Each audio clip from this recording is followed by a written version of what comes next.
বামফ্রন্ট এবং আমাদের পার্টি সিপিআইএম ধন্যবাদ জানাবো, কারণ তারা মনে করেছেন মুর্শিদাবাদে কেন্দ্রের জন্য যাতে আমি উপযুক্ত বিবেচিত করেছেন। দুই হচ্ছে, আমার ব্যক্তিগতভাবে সংসদীয় রাজনীতি থেকে বেশি সাংগঠনিক কাজের মধ্যে আমি মনোনিবেশ করেছিলাম এবং সেই কাজের মধ্যে ছিলাম বলেই আমি খুব উৎসাহিত ছিলাম না। আপনারা দেখেছেন গত কয়েকদিনও এই বিভিন্ন দলগুলোকে নিয়ে যাতে একসঙ্গে লড়াই হয়, বিজেপি তৃণমূল বিরোধী এই বাংলাকে যাতে নতুন করে তার পুনর্জাগরণ হয়। বাংলার পুনর্জাগরণ সম্ভব নয় বামপন্থার পুনর্নির্মাণ ছাড়া। সেই বামপন্থা পুনর্নির্মাণের জন্য সিপিআইএমকে মজবুত করা এবং তার ছাত্র, যুব, শ্রমিক, কৃষক, ক্ষেতমজুর সংগঠনকে মজবুত করা, আন্দোলন সংগ্রামের কাজে আমি নিজে লিপ্ত। কিন্তু গোটা দেশের যে সর্বনাশ অবস্থা হচ্ছে, যেভাবে গণতন্ত্রকে এবং সাংবিধানিক কাঠামোকে ধ্বংস করছে, যেভাবে মানুষকে আবার ভয় পাওয়ানোর চেষ্টা করছে, যেভাবে জোর করে সিএ লাগু করার চেষ্টা করেছে, যতদিন আমরা সিএ কমিটির আমি মেম্বার ছিলাম 3 বছর ধরে আমরা পার্লামেন্টে লড়ে আটকে রেখেছিলাম। তারপরে পশ্চিমবঙ্গ থেকে সিএ ভয় দেখিয়ে বিধানসভা নির্বাচন হলো, আর তৃণমূলের সহযোগিতায় বিজেপি সিএ কানুন লাগু করে দিল, পাস করে দিল। আমাদের আবার সেটাকে আটকাতে হবে এবং সেটা এখানে দাঁড়িয়ে ক্যাকাছিরি করলে হয় না, পার্লামেন্টে গিয়ে লড়াই করতে হয়। যেভাবে দুর্নীতি হচ্ছে, ইলেকট্রাল বন্ড নিয়ে হচ্ছে, সিপিআইএম লড়েছে, সংসদের মধ্যে লড়েছে। আমি নিজে 2017 সালে পার্লামেন্টের মেম্বার ছিলাম, পার্লামেন্টে লোকসভা আমি বলেছি, রাজ্যসভায় কমরেড সীতারাম ইয়েচুরি বলেছেন, তারপর আমরা কোর্টে গিয়েছি, যেহেতু পার্লামেন্টে আমাদের সংখ্যা কম, যেরকম অ্যাসেম্বলিতে কংগ্রেস এবং বামপন্থী না থাকার ফলে আজকে সেখানে মানুষের কোনো কথা বলা হয় না, সেটা পার্লামেন্টে হয়নি।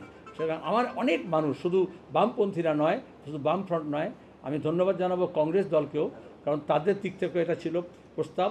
আপনারা শুনেছেন ইতিমধ্যে অধীরবাবু বলেছিলেন যে মুর্শিদাবাদ আসনে আমাদের বামফ্রন্টের সঙ্গে সমঝোতা হতে পারে। গোটা রাজ্যের সমঝোতার একটা পূর্বশর্ত ছিল, যেখানে দাঁড়িয়ে আমরা মালদা, মুর্শিদাবাদ, উত্তর দিনাজপুর, দার্জিলিং, উত্তরবঙ্গ এবং তারপর আস্তে আস্তে দক্ষিণবঙ্গ সর্বত্র যাতে 42টা আসনে বিজেপি এবং তৃণমূল বিরোধী সমস্ত শক্তিকে এককাট্টা করতে পারি। সেখানে তাদেরও ছিল যদি মোহাম্মদ সেলিম এখানে প্রার্থী হয় তাহলে কংগ্রেসের সমর্থক দরদি কর্মীরা উৎসাহিত হবে এবং আমরা পরস্পরকে ভোটার এবং কাডার মোবিলাইজ করতে পারব। সেখানে আমরা সিপিআইএমে আমাদের পলিট ব্যুরোতে আলোচনা করি, রাজ্য কমিটিতে আলোচনা করি, জেলা কমিটিতে আলোচনা হয়, তাদেরও সব প্রস্তাব ছিল এবং সেই জন্যই আমরা প্রথম দফা থেকে দ্বিতীয় দফায়ও আমরা আমাদের তালিকার মধ্যে মুর্শিদাবাদ রাখিনি। কিন্তু এখন দাঁড়িয়ে যেভাবে আমাদের আলোচনা এগোচ্ছে, সেখানে দাঁড়িয়ে আমাদের মনে হয়েছে যে অন্তত বীরভূম পর্যন্ত, নদিয়া পর্যন্ত, বর্ধমান পর্যন্ত আমাদের সমস্ত প্রার্থী, উত্তরবঙ্গ থেকে সমস্ত প্রার্থীগুলো যাতে ঘোষণা হয়ে যায়। তারপরে ষষ্ঠ এবং সপ্তম পর্যায়ে যে ভোটগুলো হবে সেগুলো আমরা কয়েকদিনের মধ্যে হয়ে যাবে, অনেকটাই হোমওয়ার্ক হয়ে গিয়েছে। কিন্তু নির্বাচনী প্রচারও শুরু করতে হবে। 42টা আসনেই বামফ্রন্টের কর্মীরা তারা ইতিমধ্যেই নেমেছেন। তো আমি বিভিন্ন জায়গায় আজকে দাঁড়িয়ে উত্তর মালদায় আমাদের কমরেড সূর্যদা গিয়েছেন, তারা জিবি করছেন।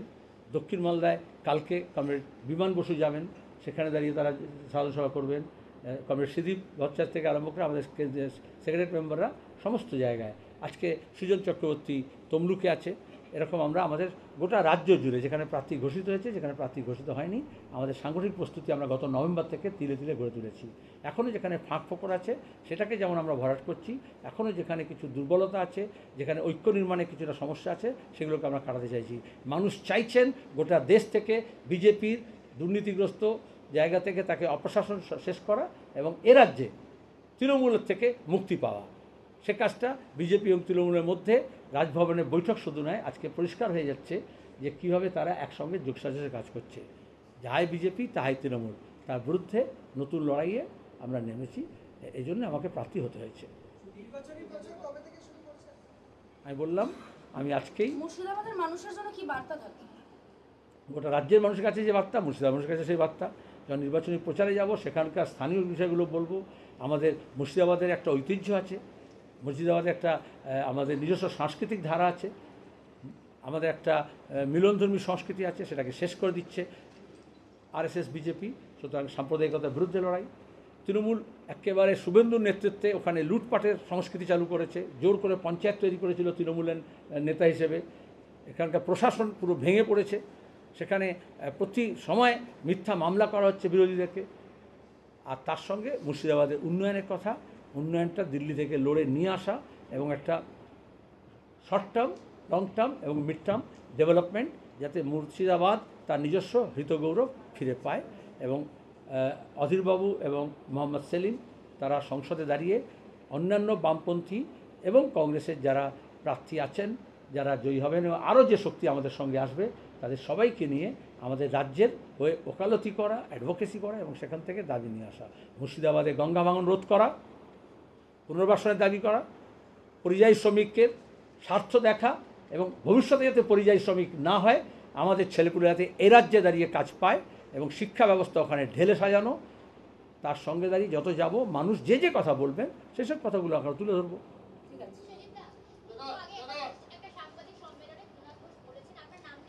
আমি এত ভালো ভালো কথা বলছি, তুমি বাজে বাজে কথা বলছো কেন? প্লিজ। मुर्शिदाबाद में किस तरह से लड़ाई देख रहे हैं, प्रचार करते शुरू करो। प्रचार चल रहा है हमारे यहाँ, जहाँ प्रत्याशी हैं वहाँ भी प्रचार चल रहा है, जहाँ प्रत्याशी नहीं है वहाँ भी संगठनात्मक कार्य चल रहा है। मैं खुद पिछले कई महीने से पूरा राज्य में दौरा कर रहा हूँ और मैं चूँकि आज नाम घोषणा हुआ है, वहाँ के लोग चाहते हैं, मैं आज ही रात वहाँ पहुँच रहा हूँ और फिर कल सुबह से व्यापारिक कार्य से पहले से कार्यक्रम तय है। पार्टी के लीडर के रूप में था, अभी प्रत्याशी के रूप में मैं पहुंचूंगा। कल रानीनगर में, इस्लामपुर में हमारा वाम फ्रंट का कर्मी सभा है।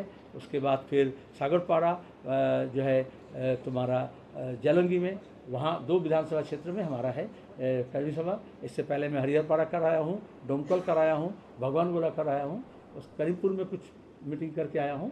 बाद में बाकी जैसे प्रोग्राम होगा वहाँ के संसदीय क्षेत्र के कार्यकर्ता लोग जैसे ठीक करेंगे, मैं वैसा वहाँ उपलब्ध होगा अपने को। আচ্ছা, শুভ চট্টোপাধ্যায়ের প্রশ্ন আছে। শুভ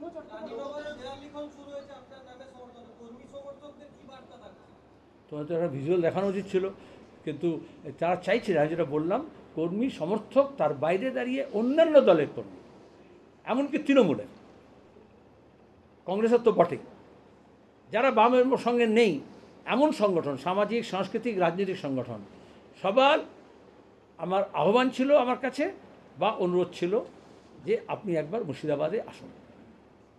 এবার মুর্শিদাবাদের মানুষ ঠিক করবে, আমাদের কর্মীরা সমস্ত বাড়ি গিয়ে পৌঁছাবে, তাদের হাতে যে আমি গিয়ে মোদি, অমিত শাহ এবং তৃণমূলের নেতারা বলেছিল গত লোকসভায়, যখন আমি চিট ফান্ডের কথা নিয়ে বলেছিলাম এরা সব চোর, যখন আমি বলেছিলাম যখন মব লিঞ্চিং হচ্ছে তার বিরুদ্ধে, তখন বলা হয়েছিল যে কী করে মোহাম্মদ সেলিম সংসদের মধ্যে আসে সেটা আমরা দেখে নেব।